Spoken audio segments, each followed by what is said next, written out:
Meditation பண்ணும்போது ஆவரேஜா வந்து ஒரு நாளைக்கு 70,000 தாட்ஸ் வந்துகிட்டே இருக்கும்.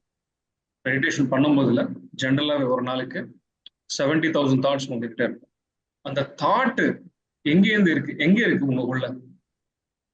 Thoughts, feelings, emotions, attitudes, behaviours, belief system, perception எல்லாமே உங்களோட பர்சனாலிட்டிக்கு சம்மந்தப்பட்டு, உங்களோட மனசுக்கு சம்மந்தப்பட்டு. மெடிடேஷன் நம்ம என்ன சொல்றோம்? மெடிடேஷன் பண்ணும்போது எப்படி இருக்கணும்னு சொல்றோம்? மூச்சு மேல மட்டும் கவனம் வைக்கணும். மூச்சு மேல கவனம் வைக்கிறது கூட தாட் தான். நம்ம 1000 தாட்ஸ் மேல ஃபோக்கஸ் பண்றதை விட வெறும் ஒரு தாட் மேல ஃபோக்கஸ் பண்றது நம்ம இங்க பிராக்டிஸ் பண்றோம். அது பிராக்டிஸ் பண்ண பண்ண பண்ண அந்த 1000 தாட்ஸ் உங்க மேல எவ்வளவு இன்ஃப்ளூயன்ஸ் காட்டினாலும் நீங்க அது மேல ஃபோக்கஸ் பண்ணாம இருந்துட்டு வெறும் மூச்சு மேல மட்டும் ஃபோக்கஸ் பண்ணிட்டே இருந்தா அந்த தாட்ஸ் உங்க மேல இன்ஃப்ளூயன்ஸ் பண்ண வேண்டியது குறையும்.